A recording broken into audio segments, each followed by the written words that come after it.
নুসরাত তাবাসসুম, আমরা ছাত্র রাজনীতি নিষিদ্ধ হওয়া চাই বা চাই না সে বিষয়ে নিয়ে কথা বলতে চেয়েছিলাম। একটু ছাত্র শক্তির বিষয় একটু আমি জানতে চাই। ছাত্র শক্তি তো ছাত্র রাজনীতি নিষিদ্ধ চেয়েছিল, এরকমটা আমরা দেখেছি, তাদের কয়েকজনই এরকম বক্তব্য দিয়েছেন, সেটা দেখছি।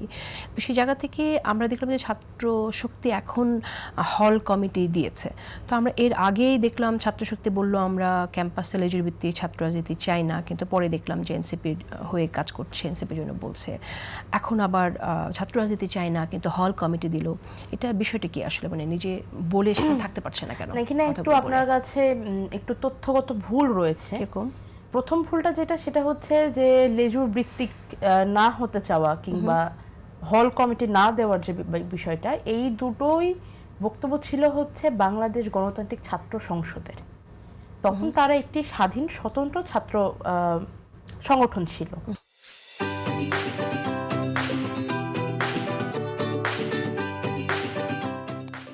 সেখানকার কিছু নেতাকর্মী এবং কিছু নেতাকর্মী সমেত বেশ কয়েকজন আলাদাও হয়ে গেছে, তারা বর্তমানে আর এটার সাথে নেই।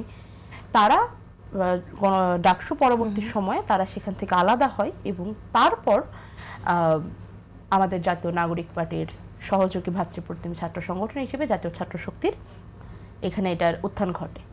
জাতীয় ছাত্র শক্তির পক্ষ থেকে কিন্তু কোনো নেতাকর্মী দলীয় বক্তব্য হিসেবে এটা কোথাও দেয়নি যে তারা হল কমিটি করবে না বা তারা ছাত্র রাজনীতি চায় না, প্রথমত।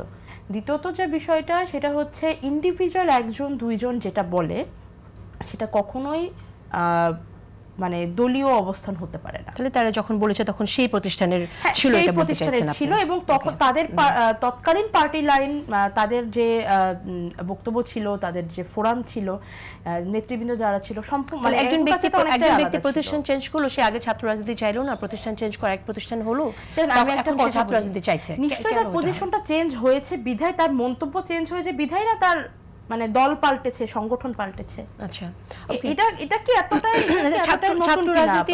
এই যে এখন আমরা দেখলাম যে হলে এরকম ছাত্র রাজনীতি অনেকেই চায় না। ছাত্র রাজনীতি থাকলে অসুবিধা কোথায়, না থাকলে অসুবিধা কোথায়, একটু এটা নিয়ে কথা। দেখুন, আমি ব্যক্তিগতভাবে রাজনৈতিক সহাবস্থানের পক্ষে। আমি ঢাকা বিশ্ববিদ্যালয়ে থাকতে রাজনীতি করেছি, আপনারাও করেছেন, আপনারাও বলতে পারবে, আপনারা তো ইউনিভার্সিটিতে আমাদের চাইতে বেশি, মানে আমরা তো তাও যেমন তেমন হলে মার খেয়ে হলেও টিকে গিয়েছিলাম, ওনাদের জন্য তো আরো বেশি কঠিন ছিল। আমি রাজনৈতিক সহাবস্থানের পক্ষপাতী।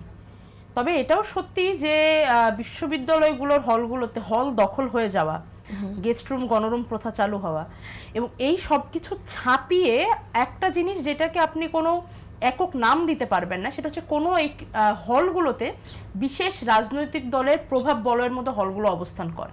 আলাদা করে কোনো একটা ঘরে 30 জন হয়তো থাকছে না, কিংবা রাত বাড়লেই আলাদা করে 50 জনকে একটা ঘরে দাঁড় করিয়ে রাখছে না, কিন্তু ওই জিনিসগুলো মানে গেস্ট রুম গণরুম কিন্তু একদিনে বিশ্ববিদ্যালয়ে শুরু হয়নি। এটা কিন্তু মোটামুটি আমরা এই 00 দশকের শুরুর দিক থেকে আমরা দেখেছি গেস্ট রুম গণরুম শুরু হতে। রাতারাতি হলগুলো দখল হয়ে যায়নি, রাতারাতি হলকে হল ছাত্রলীগ দখল করে নেয়নি, রাতারাতি গেস্ট রুম একদম পুরো দেশব্যাপী প্রত্যেকটা শিক্ষার্থী, কলেজ পার না হওয়া শিক্ষার্থী গেস্ট রুম সম্পর্কে জেনে ফেলেছে।